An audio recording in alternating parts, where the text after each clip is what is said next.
Iran talking all big and bad before talks on Friday. They say they only want to meet alone with the United States. Well, yesterday, the U.S. military shot down an Iranian drone flying aggressively around the USS Abraham Lincoln in the Arabian Sea. Hours later, 6 Iranian gunboats pursued a U.S.-flagged oil tanker not far from the Abraham Lincoln. Iran is also now pushing to upend the framework of those negotiations that are scheduled for Friday. NATO Ambassador Matt Whitaker. President Trump is not going to be eternally patient with the Iranians. I think President Trump is willing to have this meeting at the end of the week, but at the same time, you know, he has an armada sitting in the region ready to do whatever needs to be done to make sure that Iran does not ever possess a nuclear weapon. Senior foreign policy correspondent Gillian Turner has more from the State Department. Gillian.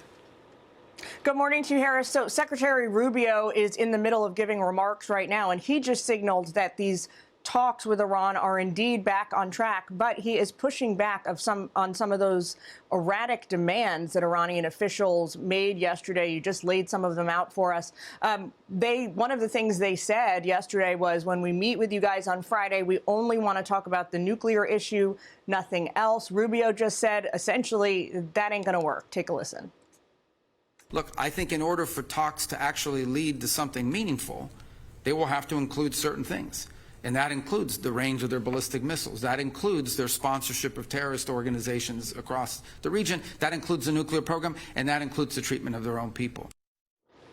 Now, overnight, Iran's foreign minister told an Iranian outlet, quote, planning for the negotiations has been made for the coming days, and consultations to determine the venue for the talks are currently underway, while info will be shared as soon as it is finalized.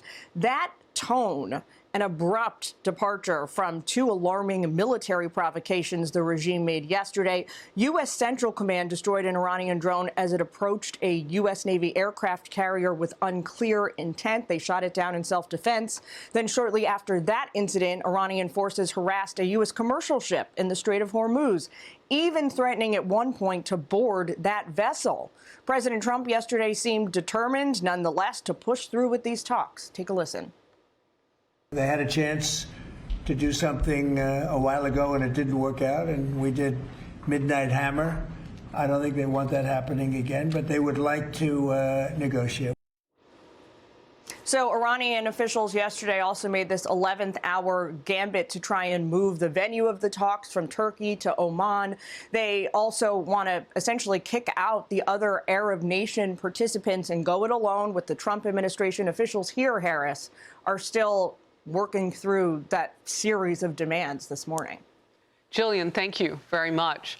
In focus now, Victoria Coates, former Deputy National Security Advisor to President Trump, also Vice President of National Security for the Heritage Foundation. Great to see you today. First of all, the president says he's still willing to talk with Iran at this point. That's got to tell me, art of the deal, that he sees some weakness there. He sees some leverage for the United States. What could that be? Well, I think he has tremendous leverage, Harris, and what he has is the systematic collapse of Iran economically. They can't get out of the problems they have created for themselves.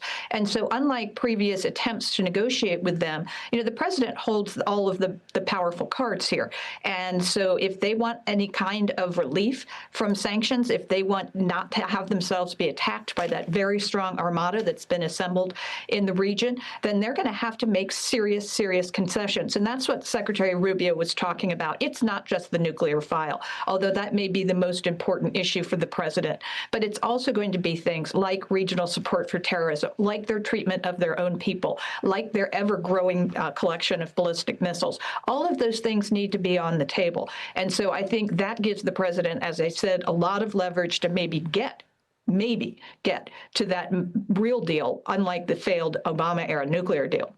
Victoria, the president had promised to help the people of Iran when he could.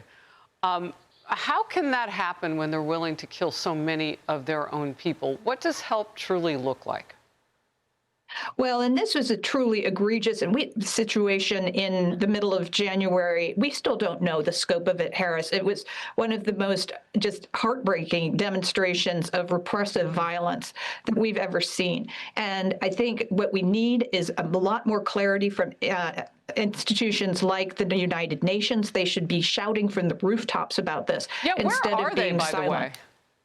A really excellent question. And so, they're so eager to condemn Israel for what they call genocide. And an actual genocide goes unmentioned. I guess it would be bad manners at Turtle Bay. But in this case, I think what the president is doing is demonstrating the weakness of this regime. They basically, sent a gnat of a drone against the U.S. Abraham Lincoln, and we shot it out of the sky with an F-35, one of our most powerful weapons. So, that is a signal that they can't do anything about this, and that signal of weakness in last June is really what inspired the most recent protests. I think that's what the president can do. What comes when the current regime, if they leave on their own, if they're kicked out, whatever happens, the people in the street are going to come back. They're not going to go quietly into that dark night. And some of the numbers are huge. We can't verify it, just as you said. But today, some reporting has it around 30,000. It hovered around 5,000 for a while. We don't know what to believe, but it's a lot of people. So who would take over? And are those people that would be at least workable with the United States?